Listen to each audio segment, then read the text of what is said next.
Halo, kamu sedang mendengarkan Kilas Kabar Nusantara.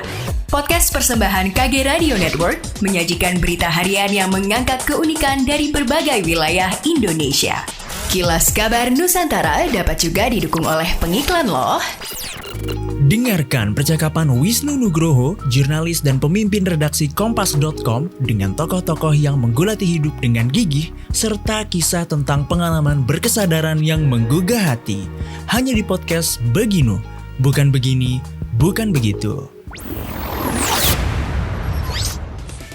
Berdasarkan data dari Badan Penanggulangan Bencana Daerah Provinsi Jawa Timur, sebanyak 129 pekerja migran Indonesia atau PMI dari Malaysia telah tiba di Bandara Internasional Juanda pada 22 Januari kemarin, sekaligus menyiapkan sarana prasarana karantina. Gubernur Jawa Timur Kofifa Indar Parawansa menyampaikan sebanyak 129 PMI termasuk anak-anak dan bayi datang dari Malaysia. Setelah PMI mendarat di Juanda, langsung diswab PCR sesuai standar prokes kedatangan dari luar negeri. Bila ada yang terkonfirmasi positif, maka akan dirujuk ke RSUD Dr. Sutomo dan PMI yang negatif dikarantina di asrama haji selama 7 hari, termasuk disiapkan 27 hotel untuk karantina PMI dan 6 hotel untuk non-PMI.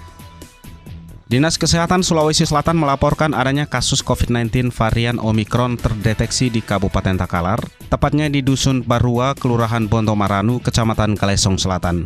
Kasus varian Omikron pertama di Sulawesi Selatan ini diketahui setelah Dinkes Sulsel menerima hasil pemeriksaan sequencing dari PHAOC dan Litbangkes Jakarta pada 20 Januari 2022. Berdasarkan histori pasien, NA sebelumnya sempat dari Provinsi Maluku. Dinas Kesehatan Kabupaten Takalar pun langsung melakukan kontak tracing kepada 19 orang dari tenaga kesehatan maupun keluarga yang sempat kontak erat. Hasilnya mereka dinyatakan negatif COVID-19. Pelaksana tugas Kepala Dinas Kesehatan Sulsel Arman Bausat menyampaikan saat ini pasien tengah melakukan isolasi di RSUD Pajongadai Ngale Takalar.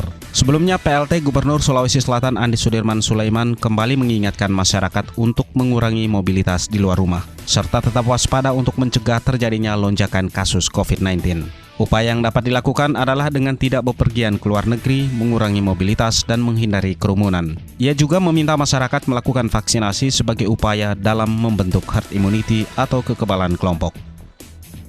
Wacana Polda Metro Jaya untuk memperluas gelaran street race di luar Jakarta bakal terwujud. Terbaru, Polres Metropolitan Bekasi memastikan akan menggelar balap liar legal pada Februari mendatang. Adapun lokasi street race akan digelar di Central Park Meikarta, Cikarang, Kabupaten Bekasi. Kapolresto Bekasi, Kombes Gideon Arif Setiawan, mengaku sudah melakukan pengecekan lokasi sirkuit bersama Dirlantas Polda Metro Jaya. Penyelenggaraan street race di Bekasi nantinya akan dilakukan secara terpisah oleh Polres Metro Bekasi Kota berdasarkan hasil koordinasi yang telah disepakati dengan pihak Polda Metro Jaya. Gideon berharap dengan adanya ajang street race ini akan menekan angka pelanggaran lalu lintas dan balap liar di jalanan. Selain di Kabupaten Bekasi, rencananya street race juga akan dilaksanakan di Kota Bekasi. Lokasi lintasan yang sedang dipertimbangkan adalah di kawasan perumahan Vida. Menurut Dirlantas Polda Metro Jaya, Kombes Sambodo, kesepakatan antara komunitas dan pengelola perumahan telah terjadi. Sementara itu, Deputi General Manager Perumahan Vida Bekasi, Paksi Handoyo mengatakan pihaknya mendukung ajang street race karena mereka prihatin banyaknya anak di bawah umur yang ikut balapan liar. Demikianlah Kilas Kabar Nusantara pagi ini.